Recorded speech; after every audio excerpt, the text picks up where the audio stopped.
Pemirsa, sekarang saya mau bergabung dengan Ustadz Abdul Somad. Beliau lagi di wilayah Kepulauan Riau tadi kalau nggak salah. Ustadz bisa dengar suara saya? Insya Allah Pak Kan. Assalamualaikum Ustadz. Waalaikumsalam warahmatullahi wabarakatuh.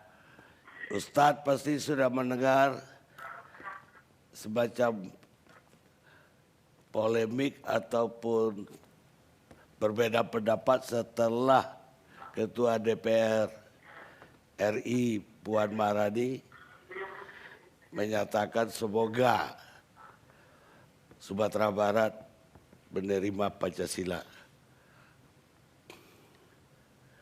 menjadi daerah yang menerima Pancasila. Apa komentar Ustadz? Bismillahirrahmanirrahim. Assalamualaikum warahmatullahi wabarakatuh. Alhamdulillah wassalatu wassalamu ala Rasulillah wa ala alihi wa sahbihi wa man tabi'ahu wa mawalah. Tidak ada yang paling mengerti tentang suatu teks kecuali orang yang mengucapkannya atau menuliskannya. Karena teks itu tidak bisa menjelaskan dirinya sendiri. Oleh sebab itu kita hanya bisa menginterpretasikan sebuah teks. Saya tidak bisa memahami teks. Al-Quran insya Allah saya baca tafsir. Hadis insya Allah saya baca syarah. Tapi teks yang dikeluarkan oleh manusia, saya hanya bisa menduga-duga dan menebak-nebak saja. Oleh sebab itu maka kita perlu menjelaskan. Seperti saya menjelaskan apa yang saya sampaikan. Adapun terkait tentang Minangkabau dengan Pancasila, maka kita bisa lihat satu persatu dari sila-sila itu. Sila yang pertama misalnya ketuhanan yang Maha Esa. Maka berbicara tentang ketuhanan, saya masuk ke suku Akit, suku Laut, suku Sakai, suku Talang, suku Anak Dalam, suku Kubu. Maka di sana masih ada orang yang tidak bertuhan. Saya menyaksikan sendiri mereka menggantungkan kain-kain putih lalu tidak tahu apa yang mereka sembah. Masih ada suku-suku Melayu tua yang belum bertuhan. Tapi Minangkabau tidak hanya bertuhan, mereka justru membuat orang yang tidak kenal Tuhan menjadi bertuhan. Berbicara tentang sila pertama ketuhanan yang Maha Esa. Saya menyampaikan tausiah di sebuah pulau di Aceh, Semelu. Di sana saya diajak berziarah ke salah satu makam tua. Dan orang tua yang menyebarkan Islam itu berasal dari bumi Minangkabau. Kemudian saya pula bertausiah di Sulawesi Tengah, di Palu. Di atas bukit di Palu itu juga ada makam tua penyebar agama Islam juga datang dari bumi Minangkabau. Oleh sebab itu, sila pertama ketuhanan yang Maha Esa, maka Minangkabau adalah para suluh di tengah gelap yang membawa siar Islam. Yang kedua tentang kemanusiaan. Di depan rumah orang Minangkabau ada rangsiang, tempat menyimpan beras.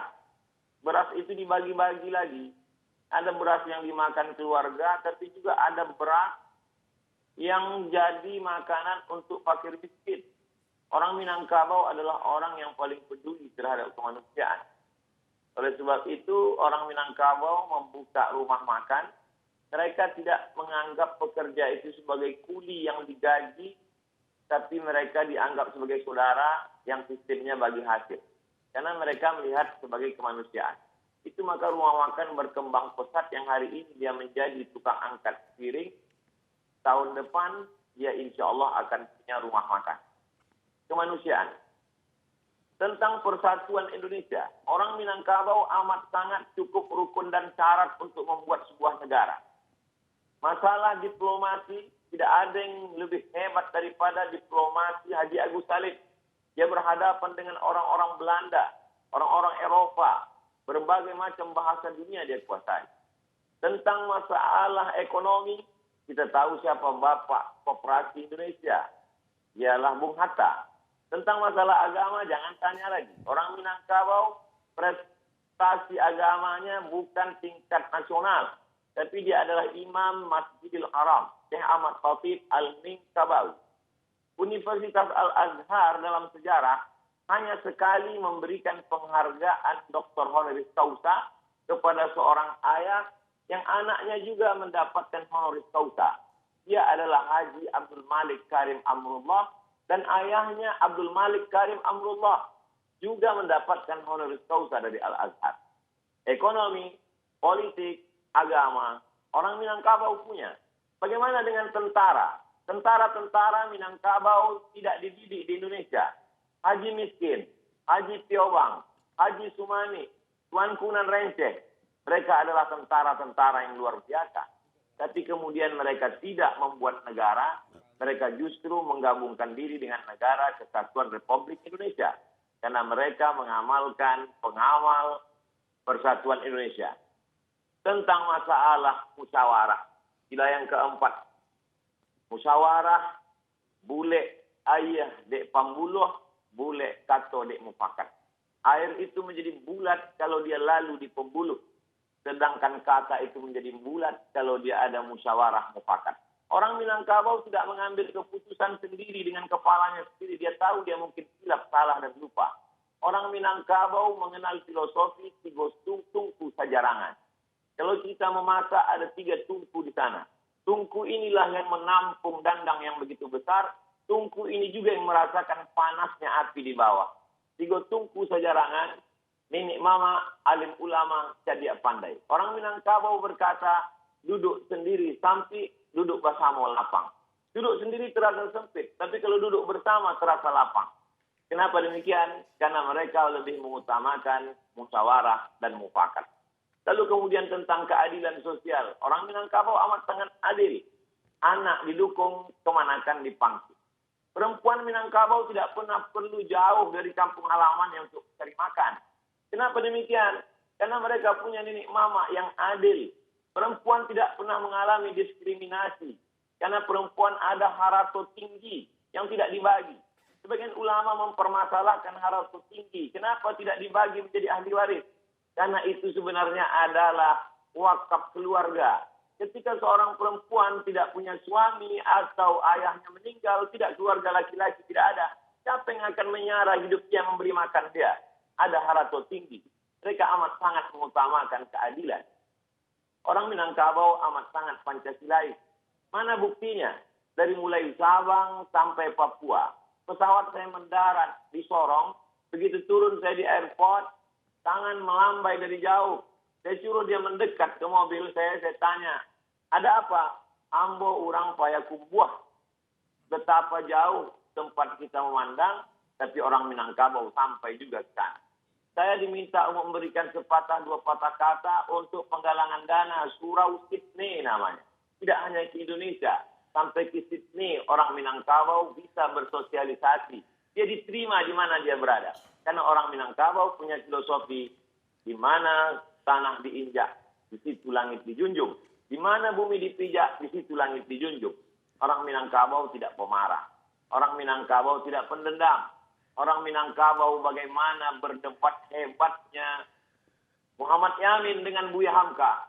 Tapi kemudian sebelum meninggal dunia, apa kata Muhammad Yamin? Nanti jenazahku tolong dibawakan oleh Buya Hamka ke kampung halaman. Mereka memang berdebat. Mereka memang orang-orang yang argumentatif. Tapi hati mereka lembut dan baik. Lalu kemudian 3 tahun, 3 bulan. Kalau kita merdeka 17 Agustus, 3 bulan sebelum itu, 29 Mei 1945, maka Muhammad Yamin, putra Minangkabau, sudah menyuarakan tentang pri kebangsaan, kemudian pri kemanusiaan. Setelah itu lalu kemudian pri ketuhanan, pri kemasyarakatan, lalu kemudian kesejahteraan dan sosial. Jadi embrio pemikiran Pancasila itu berawal bermuara dari Minangkabau. Lalu kemudian barulah disuarakan oleh Bung Karno, lalu kemudian disusun secara rapi dan sistematis oleh 9 orang.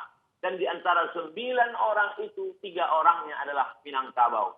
Agus Salim, Sultan Syahrir, dan kemudian pula Agus Salim, Muhammad Yamin, dan Bung Hatta. Kalau 9 orang ada 3 orang Minangkabau, maka sesungguhnya Minangkabau mewarnai setiap gerak langkah pemikiran orang Indonesia. Jadi saya kira ini adalah ikram gratis untuk anak-anak muda Minangkabau supaya dia lebih memahami siapa Minangkabau, apa Minangkabau, bagaimana sejarah orang Minangkabau. Saya menganggap di balik ini semua tentu Ustadz selalu berkata ada hikmahnya, tapi tentu juga di sana ada pelajaran berharga. Man takallama faqad arada aqlahu 'alan nas. Siapa yang berbicara, sesungguhnya dia sedang mempresentasikan isi kepalanya kepada orang banyak. Siapa yang berbicara, dia sedang menunjukkan isi kepalanya kepada orang banyak. Oleh sebab itu kalau kita tidak terlalu terlatih biasa untuk bicara, lebih baiklah bicara pakai teks, lebih selamat. Karena kita pun memang sudah terbiasa berbicara pakai teks dari dulu sampai sekarang. Saya pun sebelum bicara saya latih-latih dulu, mudah-mudahan tidak terpeleset karena kita manusia biasa, boleh jadi kita terlupa, tersilap, dan tersalah. Saya kira demikian, Bang Karti. Terima kasih banyak Ustadz sudah bergabung bersama kami. Pemirsa, intinya dari Ustadz Abdul Samad, orang Minang itu sudah di mana-mana dan Pancasilais. Karena filosofinya, di mana bumi dipijak, di situ langit dijunjung. Di situ pula ranting dipatah. Maksudnya di bumi yang dipijak itu adatnya kita pakai. Karena itulah orang Minang, kalau dia udah lahir di Aceh, dia lama-lama mengatakan dia orang Aceh, bukan orang Minang lagi. Dia lahir di Palembang, dia akan bilang dia orang Palembang. Dia lahir di Ambon, dia akan mengatakan dia orang Ambon. Jadi sebetulnya orang Minang itu adalah orang Indonesia. Kita lihat sejenak.